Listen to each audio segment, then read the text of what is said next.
Welcome to studio in Telugu. పరోపకారమే P4 లక్ష్యమని Kakinada city MLA Vanamadi Kondababu పేర్కొన్నారు. సంపన్నులు నిరుపేదలకు సహాయం చేయడమే P4 లక్ష్యమని, ప్రభుత్వం వీరికి మధ్యవర్తి సహాయకుడి పాత్ర మాత్రమే పోషిస్తుందని కాకినాడ సిటీ ఎమ్మెల్యే వనమాడి కొండబాబు పేర్కొన్నారు. కాకినాడ స్మార్ట్ సిటీ కార్యాలయంలో P4 పై అవగాహన సదస్సు నిర్వహించారు. ఈ సందర్భంగా ఆయన మాట్లాడుతూ 2040 ముఖ్యమంత్రి చంద్రబాబు నాయుడు విజన్ ను రూపొందించారని తెలిపారు. 2029 నాటికి పేద ప్రజలు అభివృద్ధి ప్రణాళికను కూటమి ప్రభుత్వం రూపొందించిందని జరిగిందని తెలిపారు. ఇందుకోసం పేదలను, సంపన్నులైన పరోపకారులను ప్రభుత్వమే గుర్తిస్తుందని తెలిపారు. పేదల గుర్తింపు కోసం చేపడుతున్న సర్వే వల్ల ప్రభుత్వ పథకాలకు దూరమయ్యే అవకాశం లేదని అన్నారు. ఆర్థికంగా చేయూతనందించేందుకు ముందుకు వచ్చిన దాతల సాయం ఎవరికి అందించాలనే విషయాన్ని గుర్తించేందుకు మాత్రమే సర్వే చేపడుతున్నామని వివరించారు. ఈ విషయాన్ని ఇప్పుడే సుధాకర్ గారు అన్ని విషయాలు కూడా చెప్పడం జరిగింది. అయితే ఈరోజు ఈ కూటమి ప్రభుత్వం ఏదైతే ముఖ్యమంత్రి గారు నిర్ణయం తీసుకున్నారో ఆయన ఈ రోజే కాదు, ఆ రోజు మీ అందరికీ చెప్పాలి. రెండు విషయాలు వెనక్కి వెళ్ళి, ఆ రోజు నేను 99లో ఎమ్మెల్యే అయ్యాను. ఆ రోజు ఆయన ముఖ్యమంత్రిగా, ఆ రోజు చంద్రబాబు నాయుడు ముఖ్యమంత్రిగా ఆ రోజున ఈ రాష్ట్రాన్ని పరిపాలన చేస్తున్న సందర్భంలో ఒక వినూత్న ఆలోచన చేయడం జరిగింది. దేశంలో ఎక్కడ కూడా లేదు. ఆ రోజు మీ అందరికీ చెప్పాలి. ఆ రోజున జన్మభూమి కార్యక్రమాలు కూడా పెట్టడం జరిగింది. ఆయన జన్మభూమి కార్యక్రమం అంటే ప్రభుత్వం 70% ఇస్తే పబ్లిక్ని 30% మీరు భాగస్వామ్యం చేసుకోండి, మీ ప్రాంతాలు మీరు అభివృద్ధి చేయాలని చెప్తే అప్పుడు పెద్ద ఎత్తున గ్రామాల్లో కానీ పట్టణాల్లో కానీ భాగస్వాములకి వారే సొంతంగా అభివృద్ధి చేసుకునే అవకాశం కల్పించారు. అంటే పబ్లిక్ని ఇన్వాల్వ్ చేసి అభివృద్ధి చేసుకోండి, ప్రభుత్వమే కొంత భాగస్వామ్యంగా మీరు కొంత చేసుకోవాలి, కొంత ప్రభుత్వం ఇస్తారని చెప్తే పెద్ద ఎత్తున కొన్ని గ్రామాలకి రోడ్లు లేని గ్రామాలకి రోడ్లు కూడా ఇస్తున్నారు. అలాగే కొంచెం పారిశ్రామికవేత్తలు చాలా మంది పెద్ద పెద్ద వాళ్ళు కూడా ముందుకు వచ్చి కొన్ని ప్రాంతాలని ఆలయ డబ్బులు కట్టి ప్రభుత్వ భాగస్వామ్యంతో రోడ్లు వేసిన సందర్భాలు ఎన్నో అభివృద్ధి చేసుకోవడం జరిగింది. అదే సందర్భంలో ఆ రోజు ఎన్నో అభివృద్ధి కార్యక్రమాలు చేసుకోవడం జరిగింది. మీకు చెప్పాలి, ఆ రోజున కొన్ని ప్రాంతాలకు రోడ్లు లేని రోడ్లు వేసుకున్నాం, పొలాలకి అయితే రోడ్లే లేని కొన్ని ప్రాంతాలకి, పల్లెటూరుకి అయితే రోడ్లు, పొలాలకి రోడ్లు కూడా వేసుకున్నారు. ఇలాంటి ఎన్నో చేయడం జరిగింది వినూత్నంగా. అదే సందర్భంలో ఆయన ఈ రాష్ట్రాన్ని ఏ విధంగా ముందుకు తీసుకెళ్ళాలని ఆలోచనతో ఒక విజన్ తయారు చేయడం జరిగింది. ఇప్పుడు మీరైనా సరే ఒక వ్యాపారానికి ఏ విధంగా చేయగల వ్యాపారం అని చెప్పి మీరందరూ కూడా ముందు చూపుతూ యాక్షన్ ప్లాన్ తయారు చేసుకుంటారు వ్యాపారస్తులు. అలాగే ఒక కుటుంబం కూడా వచ్చే ఆదాయాన్ని బట్టి ఏ విధంగా ఖర్చు పెట్టుకోవాలి, ఏ విధంగా మనం వృత్తికరాలు పెట్టుకోవాలి, ఉన్న పిల్లలు బట్టి చదువుల విషయంలో కానీ ఇంకో విషయంలో కానీ ఏ విధంగా వచ్చే ఆదాయాన్ని జాగ్రత్త తీసుకోవాలని ముందు చూపుతూ ముందుకెళ్తారు. ఎవరైతే ఆ కుటుంబాన్ని జాగ్రత్తగా ముందుకు తీసుకెళ్లారో కుటుంబాలు బాగుపడ్డాయి.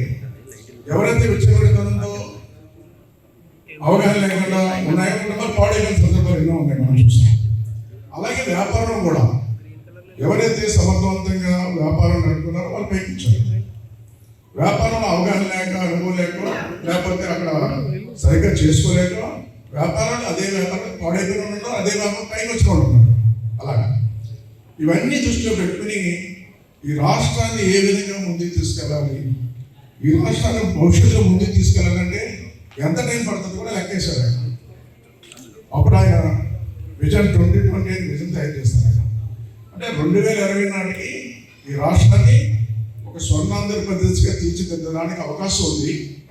మనకు వచ్చే వనరులు బట్టి కానీ, ఆదాయం బట్టి కానీ, మనకున్నట్టు వనరులు ఏదైతే ఉన్నా దాన్ని ఏ విధంగా మనం జాగ్రత్త చేసినట్లయితే ఏ విధంగా ఆదాయం వస్తాయి లెక్కలు వేసుకున్నా ఈ రాష్ట్రాన్ని, ఆంధ్ర రాష్ట్రాన్ని 2020 నాటికి సమస్యలేని రాష్ట్రంగా ఒక పక్కన అభివృద్ధి సంక్షేమిస్తూ రాష్ట్రాన్ని ఒక నెంబర్ 1 స్థాయిలో తీసుకెళ్లాలని 2020 నాటికి స్వర్ణాంధ్రప్రదేశ్ సాధిస్తానని చెప్పి ఒక విజన్ తయారు చేస్తారు. మీ అందరికీ తెలుసు, ఇక్కడ పెద్దలు ఉన్నారు. విజన్ తయారు చేసినప్పుడు ఆ రోజున ఆ విజన్ తయారు చేసే విధానంలో ఈ రాష్ట్రాన్ని పరిపాలన చేస్తున్న సమయంలో ముందుకెళ్తున్న సమయం ఆ రోజున బ్రహ్మాండంగా ఆ రోజున మనకున్న వనరులన్నీ కూడా ఆదాయాలు పెరిగి ఏ విధంగా పెంచుకోవాలని పెంచుకుంటున్నారు. అభివృద్ధి పక్కన జరుగుతుంది, సంక్షేమం పక్కన జరుగుతుంది. ఇతర దేశాల నుంచి పెట్టుబడులు వస్తున్నాయి. చాలా మంది వచ్చి ఆంధ్ర రాష్ట్రంలో పెట్టుబడి పెట్టాలని ముందుకు వస్తున్నారు. ఆ రోజు ఉమ్మడి రాష్ట్రం ఉంది మనకి అందరికి కూడా, హైదరాబాద్. ఓ పక్కన ఐటీ కంపెనీలన్నీ కూడా ఎక్కడెక్కడ ఉండిపోతున్నాయి. మనకి హైదరాబాద్ రావాలంటే అని చెప్పి బిల్ క్లింటన్ కానీ వాళ్ళు కూడా కలిసి హైదరాబాద్లో ఐటీ సిటీ తీసుకొచ్చారు. అదేవిధంగా కొంతమంది కాలేజీలు చదవాలంటే విఐటి విట్ కానీ ఇలాంటి కాలేజీలు లేక ఇబ్బంది పడుతున్నారు.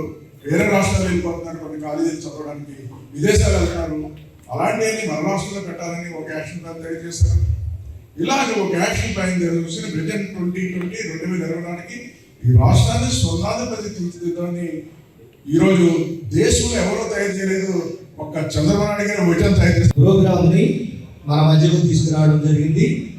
ఈ యొక్క P4 యొక్క వివరణ మనం చూసినట్లయితే P4 అంటే ఏంటంటే 4 P'లు ఉన్నాయి దీంట్లో. 4 P'లు. ఈ 4 P'ల యొక్క ఉద్దేశం ఏంటంటే పబ్లిక్ ప్రైవేట్ పార్ట్నర్షిప్ అనేది మనం ఇక్కడ చూస్తాం. ఇక్కడ ప్రజల యొక్క భాగస్వామ్యంతో ప్రవేశపెట్టబడిందే ఈ P4 అనేది మనము చూస్తాం. తెలుగులో చెప్పుకున్నట్లయితే ప్రభుత్వ ప్రైవేట్ ప్రజల భాగస్వామ్యంగా పీపుల్ అనేది మనం అక్కడ తీసుకుంటాము. కాబట్టి ప్రజల్ని మనం భాగస్వామ్యం చేసి ఈ యొక్క కార్యక్రమాన్ని ముందుకు తీసుకెళ్లే క్రమంలోనే ఈ యొక్క P4 అనేది తీసుకురావడం జరిగింది అనేది ముఖ్యంగా మనం ఇక్కడ తెలుసుకోవాల్సిన వారం. అయితే ఇక్కడ గమనించినట్లయితే ఈ ప్రోగ్రాం రాకముందు మనము ప్రభుత్వ హయాంలో మనం ప్రీవియస్గా ఒక ప్రోగ్రాం చేసుకోవడం జరిగింది. అది జన్మభూమి ప్రోగ్రాం అనేది మనం చేసుకున్నాము. ఈ జన్మభూమి ప్రోగ్రాంలో ఎవరి నుంచి అయితే ప్రజల నుంచి భాగస్వామ్యంగా మనము ఏదైనా పెట్టుబడిదారులు ఎవరు ఉంటే కనుక వారి ద్వారా మనం మౌలిక సదుపాయాలు కల్పించే దిశగా ఇది వరకు జన్మభూమి కార్యక్రమం అనేది మనం చేపట్టడం జరిగింది. అయితే ఇప్పుడు ప్రభుత్వం వారు వినూత్నంగా ప్రజల్నే పెట్టుబడిగా పెట్టి ఈ యొక్క ఎవరైతే పేదరికంలో అట్టడుగులు ఉన్నారో వాళ్ళందరినీ పైకి తీసుకొచ్చే కార్యక్రమమే ఈ P4 కార్యక్రమం కింద చేపట్టబడటం నిజంగా మనందరం కూడా హర్షించదగ్గ విషయం.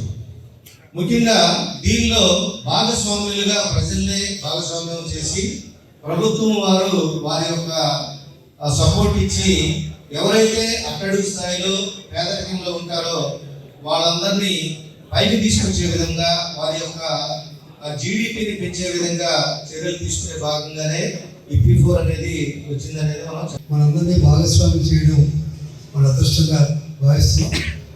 ఇప్పుడు ఏదైతే మనం టీవీ చూసామో అలాగా మనమందరం కూడా ఎవరి శక్తి కొద్ది వాళ్ళు ముందుకొచ్చి చేసేట్లయితే చాలా బాగుంటుంది అనేటువంటిది నా ఉద్దేశం. నా వంతు నేరుగా కూడా చేస్తాను. అలాగే ఛాంబర్ ఆఫ్ కామర్స్ అని చెప్పారు మన ఎమ్మెల్యే గారు. ఛాంబర్ ఆఫ్ కామర్స్లో ఏ విధమైనటువంటి ఫండ్స్ లేవు.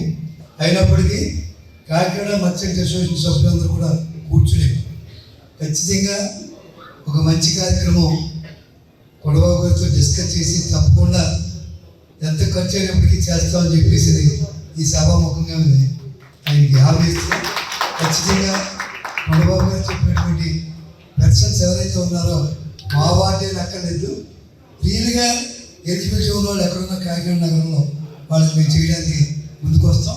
తప్పకుండా మేము చేస్తామని చెప్పేసి ఈ సభాముఖంగా తెలియపరుస్తూ మా సభ్యులతో కూడా ఒకసారి కూర్చుని డిస్కస్ చేసి ఎక్కువగా చేసేటువంటి ఉద్దేశం మాకుంది. తప్పకుండా చేస్తాం. మేము ఆల్రెడీ ఇప్పటికే కాకినాడ మర్చెంట్ అసోసియేషన్ చాలా రకాల సేవా కార్యక్రమాలు మేము పబ్లిసిటీ చేసుకోవటం లేదు, కానీ కాకినాడలో #1 ఆర్గనైజేషన్గా ఎవరికి ఏ కష్టం వచ్చినప్పుడు కూడా మేము వాళ్ళకి వెనకాల నుండి సపోర్ట్ చేస్తున్నాం. ఈ కార్యక్రమం కూడా తప్పకుండా మా సభ్యులందరూ కూడా సహకరించేలా చేస్తామని చెప్పి మరొకసారి తెలుసుకొచ్చుకుంటూ